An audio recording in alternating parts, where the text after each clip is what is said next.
آپ کو بتائیں بھارتی آرمی کا حکومت کے خلاف احتجاج اور ہڑتال کا اعلان۔ بھارت کی ریاست بہار میں انڈین آرمی کے اہلکار اپنی ہی حکومت کے خلاف مراد اور ضروریات پوری نہ ہونے پر باقاعدہ وردی میں احتجاج پر اترائے اور ہڑتال کی دھمکی دے دی۔ یہ دنیا کا انوکھا واقعہ ہے کہ کسی ملک کی فوج اپنی ہی حکومت کے خلاف کھڑی ہو گئی، جو عناصر دن رات بھارت کی ترقی اور پاکستان کی تنقید کا راگ الاپتے نہیں تھکتے، وہ اب کہاں ہیں؟ پاکستان کے خلاف سازشوں اور پروپیگنڈے کا نتیجہ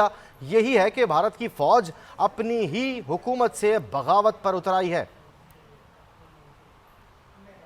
آپ کو آگاہ کرتے چلے اہم خبر سے، انڈین آرمی کا حکومت کے خلاف احتجاج اور ہڑتال کی دھمکی کا اعلان سامنے آیا ہے۔ بھارت کی ریاست بہار میں انڈین آرمی کے اہلکار اپنی ہی حکومت کے خلاف مراد اور ضروریات پوری نہ ہونے پر باقاعدہ وردی میں احتجاج پر اتر آئے اور ہڑتال کی دھمکی دے ڈالی۔ یہ دنیا کا انوکھا واقعہ ہے کہ کسی ملک کی فوج اپنی ہی حکومت کے خلاف کھڑی ہو گئی ہے، جو عناصر دن رات بھارت کی ترقی اور پاکستان کی تنقید کا راگ الاپتے نہیں تھکتے، وہ اب کہاں ہیں؟ پاکستان کے خلاف سازشوں اور پروپیگنڈے کا نتیجہ یہی ہے کہ بھارت کی فوج اپنی ہی حکومت سے بغاوت پر اتر آئی ہے۔ تحریک نوجوانان پاکستان کے چیئرمین عبداللہ گل صاحب ہمارے ساتھ موجود ہیں، ان سے بات کرتے ہیں اس اہم اور انوکھی خبر پر۔ بہت شکریہ عبداللہ گل صاحب۔ اہم اور انوکھی خبر، یہ ہو کیا رہا ہے بھارت میں؟ بسم اللہ الرحمن الرحیم۔ بھارت ظاہر ہے اپنے منطق کے انجام تک پہنچ رہا ہے، اور یہ ایک بغاوت ایک ایسے ڈسپلنڈ ادارے کی جانب سے ہے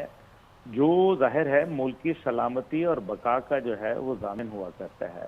ایک ایسے وقت میں جب آپ بنگلہ دیش میں دیکھتے ہیں کہ عوام کی بغاوت ہوتی ہے تو فوج آ کے معاملات سنبھالتی ہے، ڈسپلن برقرار رکھتی ہے۔ نیپال میں دیکھتے ہیں تو وہاں بھی فوج ایک کردار ادا کرتی ہے، سری لنکا میں دیکھتے ہیں تو کردار ادا کرتی ہے۔ یہ کیا وجہ ہو گئی کہ بھارت کے اندر 2 لاکھ کے قریب جو سولجرز وہاں موجود ہیں بہار کے اندر، اور وہ جو ہے سراپا احتجاج ہیں باقاعدہ وردیوں کے اندر، یعنی کہ ان کو کوئی ڈر خوف نہیں رہا کہ ان کے خلاف کوئی ڈسپلنری ایکشن ہوگا، کوئی ان کے خلاف جو ہے سخت ترین کارروائی کی جائے گی، لیکن وہ تمام خوف سے جو ہے بالاتر ہو کے اپنی وردیاں پہن کے جو ہے اور اپنے بھارت کے پرچم اٹھا کے مارچ کر رہے ہیں۔ اس سے پہلے 25 اگست کو بھی جو ہے اس طرح سے ایک پروٹیسٹ ہوا جس میں سرونگ آرمی سروسز کور کے جو اے ایس سی ہوتا ہے اس کے جو ڈرائیور تھے وہ وہاں 112 ڈرائیور اور کچھ جو تقریباً 200 کے قریب ریٹائرڈ جو لوگ تھے انہوں نے احتجاج کیا تھا، اور یہ بھی اس ٹائم پہ جو احتجاج تھا اس کے اندر ڈرائیوروں نے وردیاں پہنی ہوئی تھیں اور وہ حاضر سروس تھے۔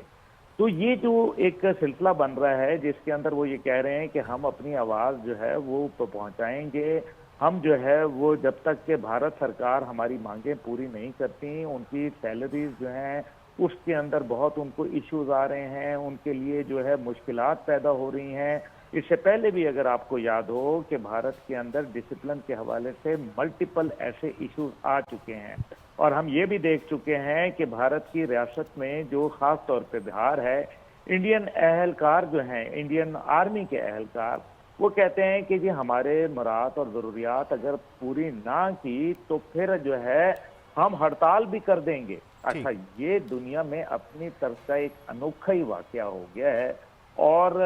یہ اب آپ دیکھیں کہ جب کشمیر کے اندر اس سے پہلے وہ آپ کو ایک ویڈیو یاد ہوگی کہ جس کے اندر اس نے کہا کہ ہمیں بہت ہی گندا کھانا ملتا ہے، ہمیں کھانے کو کچھ نہیں ملتا۔ پھر ایک پہلے ویڈیو آئی جس کے اندر اس نے کہا کہ ہمارے ہتھیار نہایت ناقص ہیں، یہ جم جاتے ہیں، ان کا ٹریگر جو ہے وہ رک جاتا ہے، اور بھارت کے اندر جو ہے وہ باقاعدہ دھاندلی ہو رہی ہے، بھارت کے اندر کرپشن ہے جس کی وجہ سے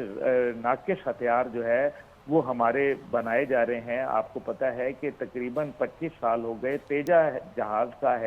جو پروجیکٹ ہے وہ تعطل کا شکار ہے، کیونکہ جنرل الیکٹرک والے جو ہے وہ اس کو انجن سپلائی کرنے سے، یعنی کہ کرپشن کا ایک عروج ہے۔ رافیل جہاز کے اندر ہی 1700 کروڑ کا جو ہے وہ جو ہے گڑبڑ اور گھوٹالا کیا ہوا ہے انہوں نے۔ اب مسئلہ یہاں یہ ہے کہ یہ معاملہ جو ہے وہ کہاں رکے گا؟ اگر تو یہ صورتحال، کیونکہ فوج جو ہوتا ہے وہ ایک ڈسپلنڈ ادارہ ہوتا ہے، اور اگر ایک طرف احتجاج شروع ہوتا ہے تو وہ ملک کے طول و عرض میں جو ہے وہ پہنچ جاتا ہے۔ اب یہ 12 تاریخ کا احتجاج جو تھا، جو 12 ستمبر کا کل کا احتجاج جو تھا،